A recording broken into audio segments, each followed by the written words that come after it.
ladies and gentlemen. The story you are about to see is true.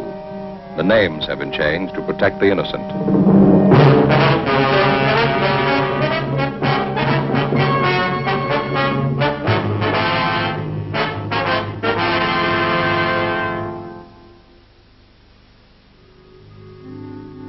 This is the city. Everything in it is one way or the other. There's no middle ground. Narrow alleys. Broad highways.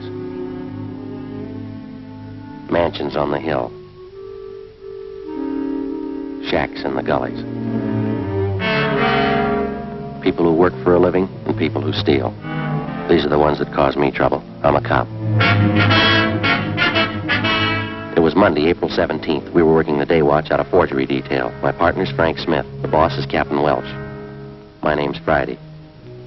We'd gotten reports of an expert check forger operating again in the city. She'd written more than $20,000 in bad checks. We had to stop her.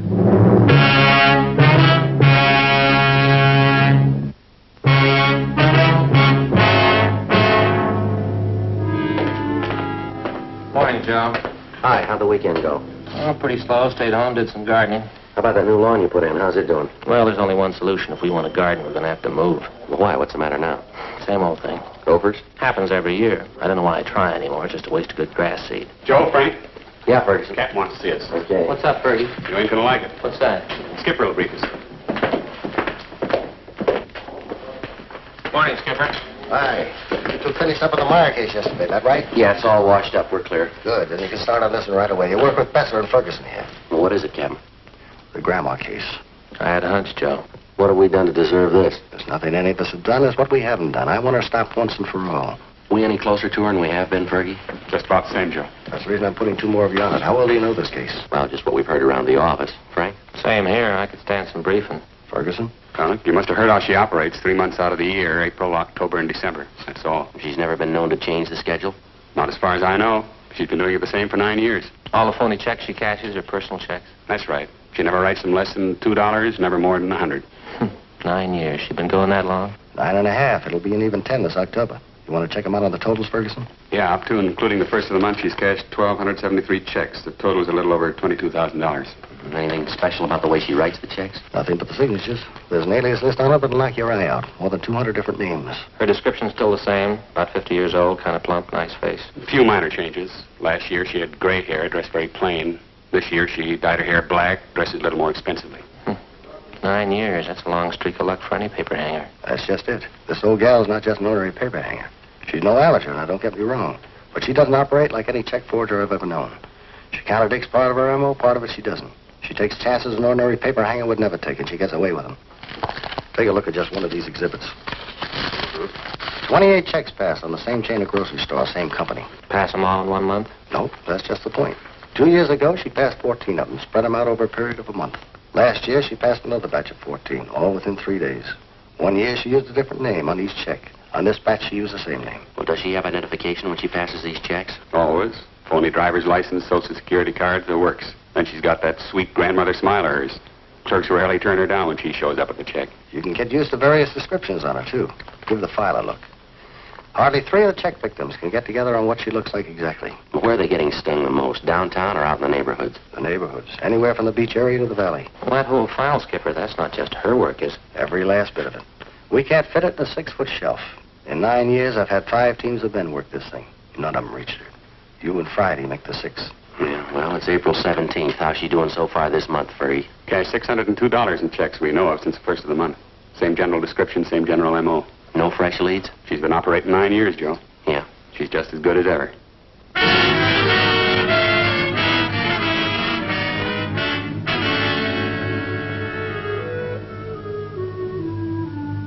To the working detective, there's no tougher job than tracking a lawbreaker who's half professional and half amateur.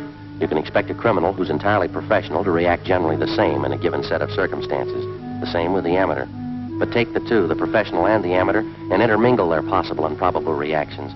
You'll likely have a sound reason why and how an elderly woman could victimize merchants with $20,000 in bad checks over a period of 9 years without being caught.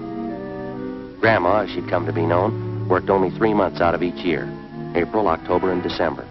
Her apparent fine sense of timing and her knowledge of psychology was far and away superior to that of the ordinary paper hanger.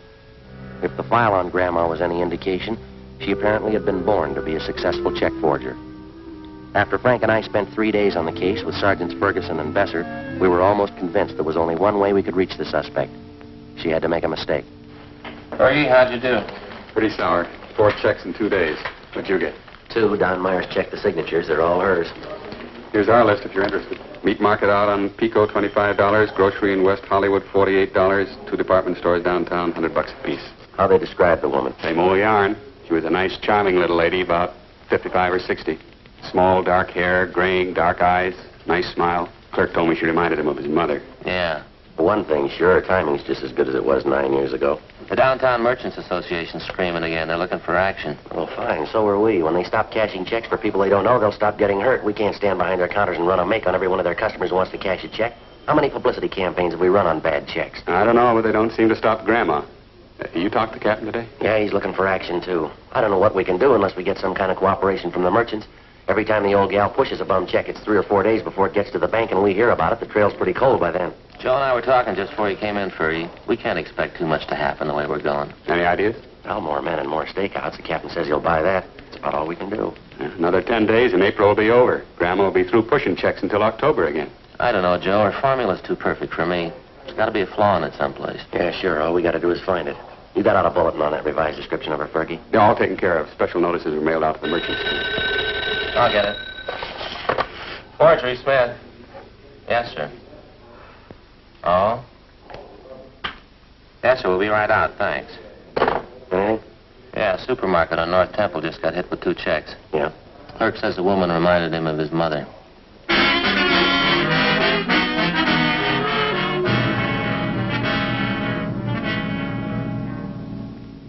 A week passed. The number of stakeouts on business places throughout the city was doubled.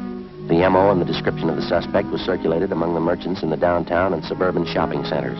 Clerks were especially warned to be on the lookout for. The precautions went for nothing. Grandma's checks kept showing up at the rate of 2 and 3 a day. On April 27th, she passed a check for $50 at a delicatessen on Hollywood Boulevard. We drove out to interview the owner, a Mr. Hammerston. She's the nicest old lady I think I ever met, Sergeant.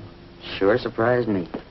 Say, you wouldn't care for a piece of liverwurst, would you? It's a new brand. Don't know whether my customers are going to like it or not. No, thank you. Had you ever seen the woman before, Mr. Hammerston? Oh, I guess she'd been coming in here for at least a week or 2. Said she was new in the neighborhood. We used to get gabbing all the time. Mm-hmm. Did she do much shopping here, sir? Quite a bit, yeah. Always paid in cash. We got to be great friends, you know. Used to talk about the old country, things like that. Well, she said she came from the same town in Finland my folks did. I guess she was just buttering me up, huh? Well, that's the way it sounds, yes, sir. Had you ever refused to cash a check for her? No. She never tried to pass one, just this once, and I did it. Do you have one of those circulars that we sent out on this woman? Well, I'm ashamed to say it, Sergeant, but I have. Hanging right back there in the storeroom. Thing is, I never connected the two, the woman and notice. The way she looks at you, you know? Like it'd be a heel even to question her. How was she dressed the last time she was in? Do you remember that? You know? Had on a black coat. Oh, I told you that. Very plain-looking clothes, like any other housewife. Print dress, some kind of scarf around her neck. That's about all I noticed. How about that description of her in the bulletin we sent you? That fit her pretty well? No, I guess so. Didn't seem exactly plump to me, though. Kind of a nice figure for a woman her age. Well, do you know if any of your customers were acquainted with her? No, I wouldn't know that. She acted as though she knew some of them, but, well, now that this has happened, I can see she was just putting on. She was a great disappointment to me. Well, she is to a lot of people, sir. I used to josh with her all the time. Is that so? Yeah. She seemed like a real good sport. Fine personality, joshing all the time. Just as homey as you please. Mm-hmm. Fits in with the other descriptions. Say, how are you ever going to catch somebody like that? Well, we're not sure we will, sir. Yeah? They're going to like this.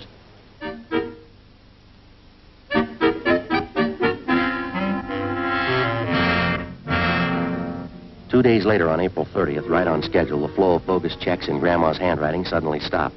If she continued to work by the same timetable she'd been using for the last 9 years, she wouldn't start operations again until the 1st of October. During the next 5 months that followed, from May to the end of September, Besser, Ferguson, Frank, and I handled the usual run of check cases. At the same time, we used up every spare hour we had making preparations for Grandma's next appearance. Every businessman throughout the city who might be a possible victim was alerted.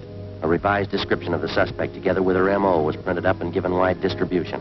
Every possible precaution was taken. October came. Grandma started on the 10th year of her forgery career without a hitch. On October 1st, she cashed a check for $75 at a large downtown woman's shop. As soon as we got the report, we drove out to the store and went to the department where the check had been received. A fashion show was in progress. We asked to see the manager.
Montrose, this is my partner, Frank Smith. My name's Friday. We're from Forgery Detail. Oh, yes, about that check, is that right? Yes, sir. We're having one of our autumn fashion showings this afternoon. It usually keeps us pretty busy. Yes, sir. Are you the one who authorized this check to be cashed? Yes, I okay all the checks that we cash in this department. And you okayed this one? These are your initials? Yes, that's right. I don't know what I can do for you, gentlemen. The check was passed. Very unfortunate occurrence. The sales girl handled the transaction. She showed me the check. I knew the signature, so I okayed it. Mary Walker? Yes, that's how the check was signed. What kind of identification did the woman have? Her charge account plate. You know, the small metal card? Charger plates, we call them. I recognized that and the signature immediately. You know this Mary Walker pretty well, do you? She's one of our best customers.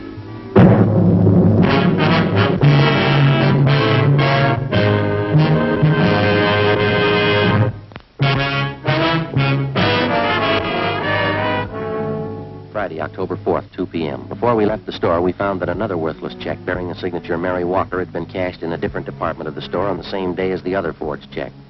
The woman had used the same means of identification, a metal charge account plate stamped with the name Mary Walker. We took the two checks back to the office and had Don Meyer in handwriting compare the signatures. There wasn't any doubt in his mind. The writing on both checks was Grandma's. It was only a hunch, but it was beginning to look as though the suspect had finally done what we'd been waiting 9 years for her to do. She'd made a mistake. Frank and I drove out to an address in the Wilshire district to interview Mrs. Mary Walker. She fit the general description of the suspect, but she denied writing either one of the checks which bore her signature. Well, what are the questions, Sergeant? I couldn't have written those checks. I haven't even been in the city for the past 5 days. And these signatures on these checks, Mrs. Walker, they're not yours. Well, it looks like my handwriting, but it's not. I didn't write those checks. They're forgeries. Well, you do have a charge account at the store, don't you, ma'am? Yes, I've had one there for years. Nothing like this ever happened, though. Do you have one of those charge account plates, do you? Well, yes, I did have one. You lent it to someone in your family? No, as a matter of fact, I lost it. I intended to report it to the store, but it slipped my mind. Do you have any idea where and when you might have lost it? Well, I think it was last Sunday night, Sergeant, but I'm not sure. Oh, just a minute. I know someone who would remember. Inez Lambert. She was there, and I'm sure that she'd remember. Who's she, ma'am? She's a girlfriend of mine. She lives in this neighborhood. Hello, Inez. This is Mary Walker. Oh, I'm just fine. You? Good.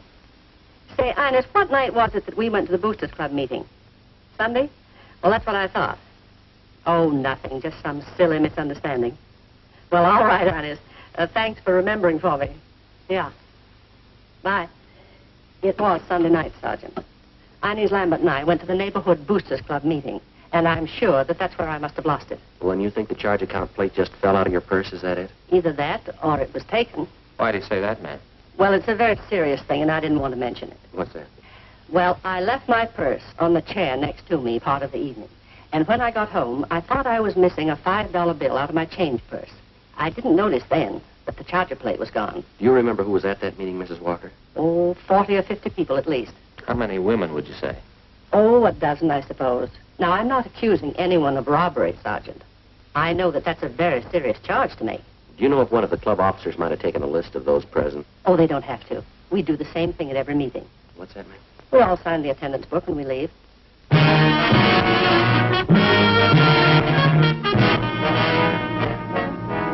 "3 p.m., Frank and I contacted the secretary of the Neighborhood Boosters Club. He gave us a list of those present at the Sunday night meeting of the club.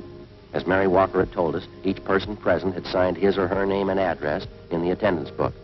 We took the record downtown with us and had Don Meyer compare each signature on the list with samples of Grandma's handwriting. Number 32 on the list, fellas. That's it. Positive make, Don? No doubt in my mind. That's Grandma's handwriting. Let me see how she signed it. Mrs. Inez Lambert. We went down the hall to R&I and had them check the name Inez Lambert through the files. She had no criminal record. Together with Bester and Ferguson, Frank and I spent the next day and a half trailing Inez Lambert wherever she went. She fitted the description of the suspect perfectly. We questioned her friends, her neighbors. We dug back into every corner of her life for the past 10 years. The results were pretty amazing. We found that she was highly respected by everyone she knew. She was active in a dozen civic and church organizations. Her reputation was spotless. There was only one hitch. Mrs. Lambert's hobby was charities. By checking back, we found that during the past 10 years, she donated an average of $3,000 annually to various charitable organizations. Her husband's total annual income was $7,000. From her bank, we obtained specimens of Inez Lambert's handwriting. It matched almost perfectly with every signature in the Grandma file. Monday, October 7th, Frank and I called on Mrs. Lambert. She asked us back to the kitchen. You know, Mary Walker was telling me about you. She told me about missing those things from her purse at the meeting. Is that what you wanted to inquire about? Well, yes, ma'am. We wanted to ask you some other questions besides that. Well, you sort of caught me at a bad time. I was just getting ready to put some baking in the oven for dinner tonight. Would you mind very much if we talked while I worked? I've got to get this done. No, not at all, ma'am. You go right ahead. Oh, there goes that cream sauce boiling over again. Officers, just take chairs there, would you please? And I'll be right with you in just a minute. Oh, thank you, ma'am. You know, this cream sauce is so temperamental, I can't take my eye off of it for a minute. Yes, ma'am. Either of you officers like a nice cup of hot cocoa? It's kind of chilly out today. Well, no, ma'am. We only have a few questions for you. It won't take very long. I see. Well, I'll just get my eggs beaten up here then. It's crowded here. Would you mind holding that Sure. for me for just half a minute? But anyway, that's fine. Thank you very much. These eggs beaten, you know, we make meringue. You can't make meringue very well without plenty of eggs. Yes, ma'am. What's this going to be? Oh, this is going to be a pinch pie. Did you ever hear of a pinch pie? It's you know, it's a sort of a meringue tart. I'll just beat these up nice and fluffy. Sorry, I'll take it, please. Sergeant, would you mind handing me that cup of sugar right back up here, or some sugar, and I'll put it right in the Yes, cup ma'am. here. There's a cup here. Do you This is a whole pack. No, well, either one. It's all right. Thank you very much. Just pour a little. That's enough. Thanks very much. Make it rather nice. There we are. Beat these all up nice and fluffy.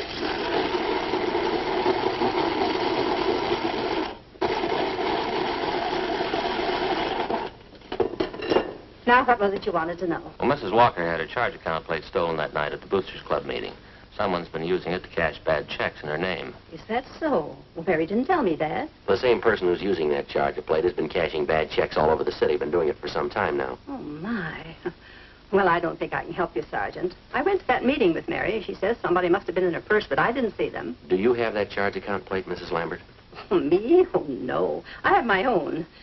Now, let me see. Teaspoonful of vanilla, teaspoonful of vinegar, teaspoonful of water. Combined in a small pitcher or cup. We've got good reason to believe you have that charge account plate, ma'am. Did you take it from Mrs. Walker? That's a silly thing for you to say, officer. I told you I have my own charger plate. I never borrow anyone else's. No reason to.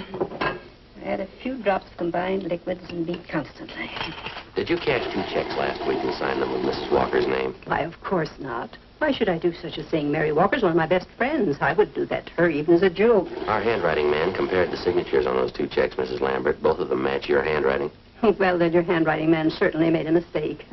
There's a large Pyrex dish in that cupboard right there. Would you mind getting your corner, I'll please? get it. Oh, on the top shelf, way up. That's right. On the left. No, not those. The big ones. See that one? That's right. That's Pyrex.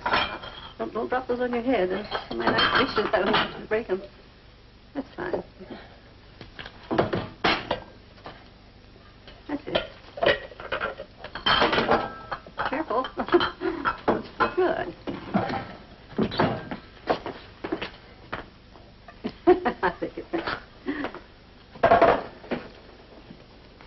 You You deny you wrote those 2 forged checks last week? You deny you've written and cashed about 1,500 worthless checks in the last 9 years? Why, of course I deny it. You sure you haven't made a mistake? We're sure, ma'am. Sorry, you'll have to come downtown with us for questioning. What's that? Oh, my cream sauce is boiling over again, Sergeant. Oh, I can't leave the house now, right in the middle of getting dinner ready. My husband would be furious. If you want to talk, couldn't we do it later on? Sorry, afraid not. But you certainly can't accuse me of doing anything wrong. Folks at church will vouch for me. We've got just as many people who say you cheated them. The same people who cashed those checks for you. Quite a few of them, ma'am. 9 years worth. But that's silly. 9 years and cashing checks. I'm sure you must mean somebody else, Sergeant. Well, I've got to get this platter greased. Now, let me see. Heat meringue upon lightly greased platter. Yes, that's right. We don't mean anyone else, ma'am. You'll have to come along with us, Mrs. Lambert. But you can't prove a thing. You can't prove anything about me. We've got a record downtown on every single check you passed since you started. We've got specimens of your handwriting and people to identify you. We know what your income is. We know how much you've given to charities. My donations to charity are my business. You've no right to upset me like this. How many average families give half their income to charity? Can you answer that for us, Miss Lambert? But that's my business. It's none of yours. I certainly have a right to give what I please. The money's got to come from someplace, ma'am. Is that what the checks were for? All right, we're going to lay it out for you, ma'am. We have all the evidence against you that we need. Witnesses, too. We don't know why you've been cashing these checks, but we do know that you have been. Now, I think it'll work out better for everybody concerned if you tell us the truth. I do hope I put enough vanilla in that. Would you like to tell us about it?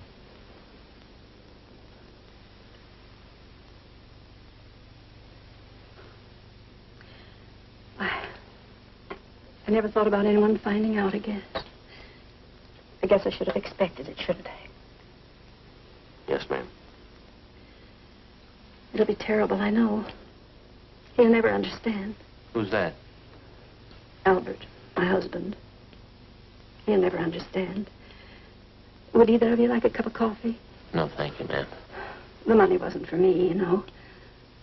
Not $1 of it. I can prove that for you. Yes, ma'am. It was all for charity. There were so many of them. Orphanages and old people's homes and the Christmas Poor Fund. And then the overseas relief charities. Well, they all needed money. Somebody has to take care of them. Your husband didn't know anything about this for 10 years, ma'am? Nothing at all. They were my charities. I had to have money for them. I took the money from people who had it and gave it to those who didn't. What do you think, Sergeant? What's that? Was I wrong? Do you think the good Lord will say I was wrong? Well, I wouldn't know, ma'am. I only wanted to help the poor. He did. He came to help the poor. Well, there's a big difference, ma'am. Yes? He didn't use a checkbook.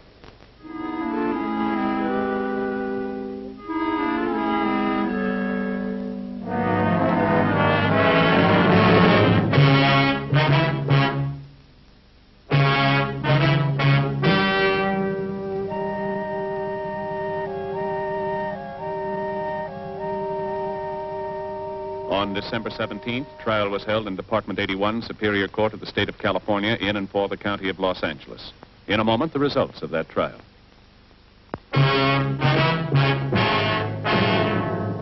The suspect entered a plea of guilty to 2 counts of forgery, and the remaining charges were set off the calendar. She received the sentence as prescribed by law. Forgery is punishable by imprisonment in the state penitentiary for not less than 1 nor more than 14 years.